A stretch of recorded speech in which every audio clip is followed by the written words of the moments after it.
Hello and welcome to another video from oorail. In this video we're going to show you how we made the realistic looking walls using a 3D printed wall from Trackside 3D, some paint from Model Masters, this tool which is a very simple 3D printed tool for helping you paint the wall. We're also going to use some scale scenes texture paper. So I got this today. I downloaded the Ashlar, and from Scale Scenes it's TX45. You can get that from scalescenes.com. It's in their scratch builder section, and this works out really well. Looks really nice when it's applied to the wall. To apply it to the 3D print, it's quite simple. You can just use spray adhesive. This is an American brand, but you can use any kind of spray adhesive that you can gain access to. This is a very simple process. So the first thing we're going to do is going to paint the wall. Before we paint it, we're going to use a sanding block to sand down any kind of uneven parts to it, and then we'll go ahead and paint it. And then when that's done, we'll apply the spray adhesive and apply the texture paper to the wall. So when you cut it out, the texture paper basically ends out looking like this, and you can just glue it straight to the wall, and it's pretty simple, very easy, and it's a little bit faster and a little less painful than trying to assemble the kind of card kit walls that you can get. So this is like this is the first attempt, and we'll see how it goes, but so far the results. Alright, so we're going to go, and the first step here is just to put this in place. Grab the sanding block and basically just sand down any coarse parts that are on the wall.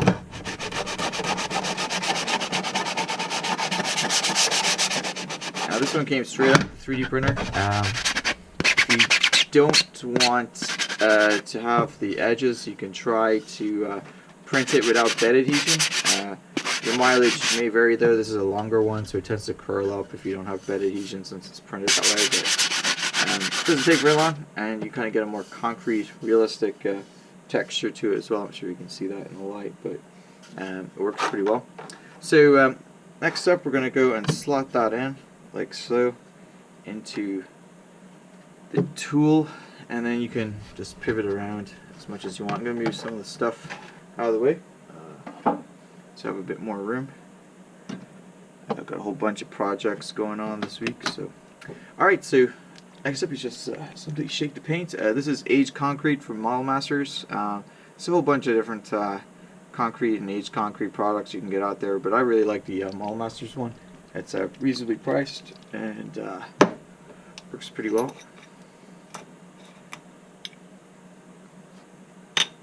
Alright, so what I'm going to do is dip the paintbrush in there. I'm using these disposable paintbrushes.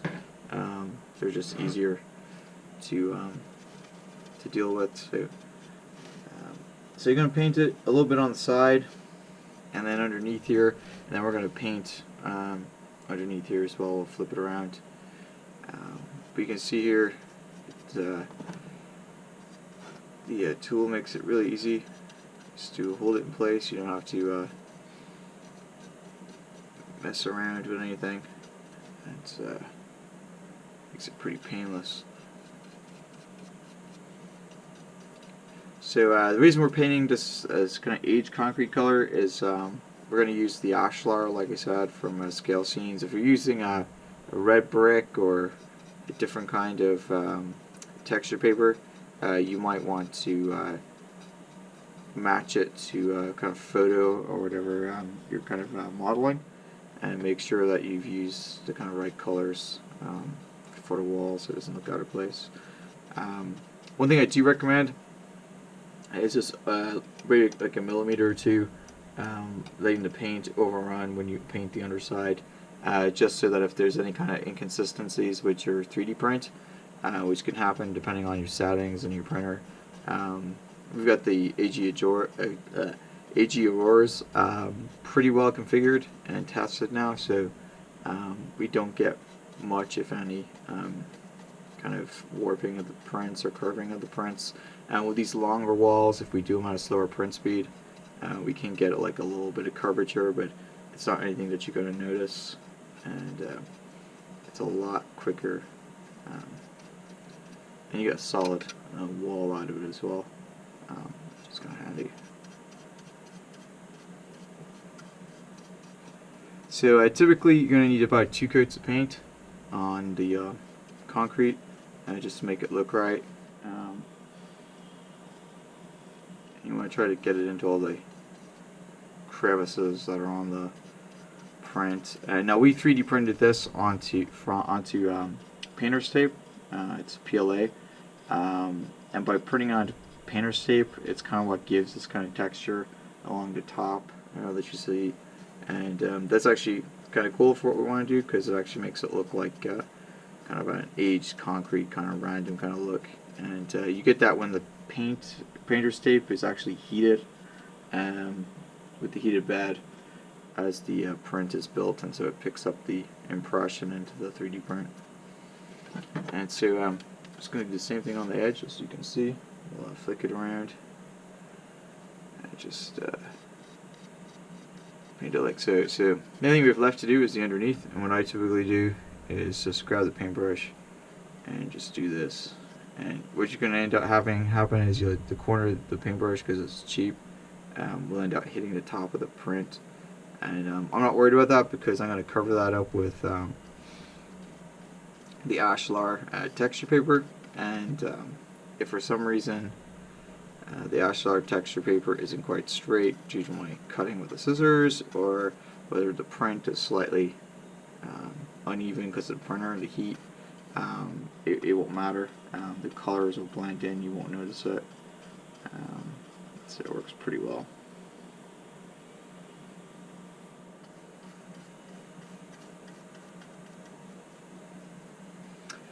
Alright, so this is the first coat of paint, and so let's go over it one more time on the bottom here. And what we're going to do now is just slot it into the holder like so, and we're just going to let this dry, so you can let it sit there and let it dry and go do something else. And once it's dry, we'll go ahead and apply a second coat of paint.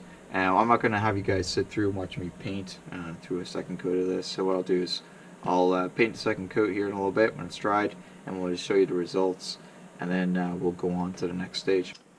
Alright, so you can see here we've put a second coat of paint on it. It's turned out pretty well.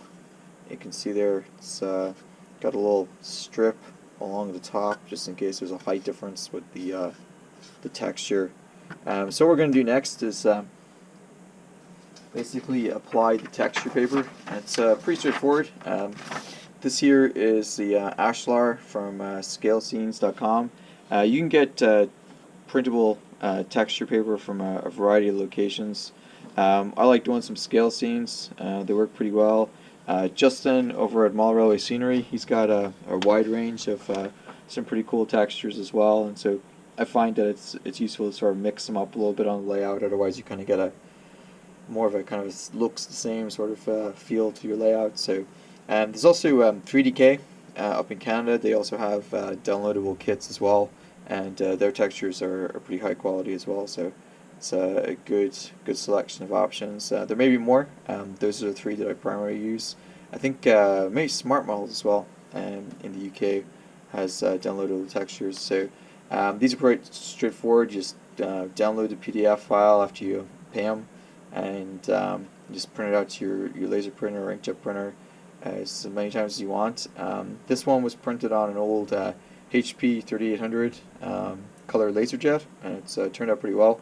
Here in the States, I can't really easily get A4 paper, so I printed out on US Legal, which is slightly bigger than A4, and so you print out 100%, and you get a little bit of extra white space on either side, but it's still to scale 1:1. Alright, so what I'm going to do is I'm going to go and cut this out, and we'll show you how we apply it. It's pretty straightforward. Just simply spray some spray adhesive on it and apply it. You'll see how we do it here in a minute.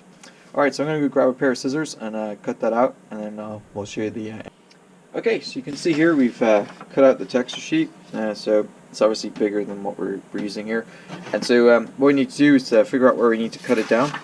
So what I typically do is I'll take the wall like this, I'll line it up on the side that I need it to line up on.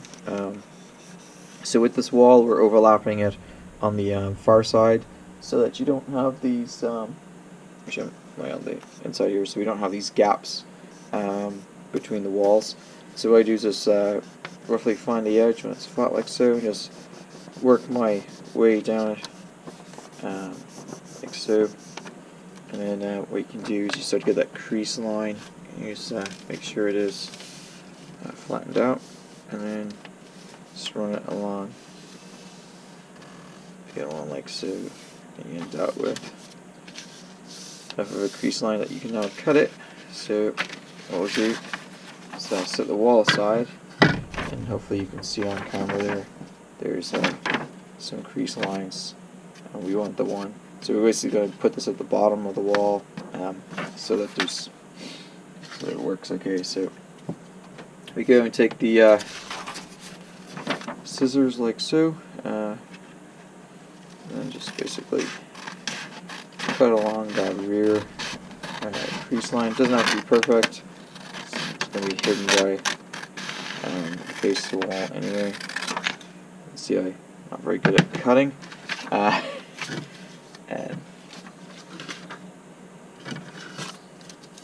like so, it's going to fit on there pretty well. So the next stage is to simply take the spray adhesive and spray it. Now I'm going to protect my stuff here a bit. I'm going to put that on this, and hopefully I'll get it on everything else. Now the trick of this is you have about 15 seconds once you spray it to get the thing lined up, so it's got to be kind of quick. And you just want to a couple of passes there. You don't want to get on any of the locos that are sitting by. And then you simply line it up. It's going to be a little sticky, but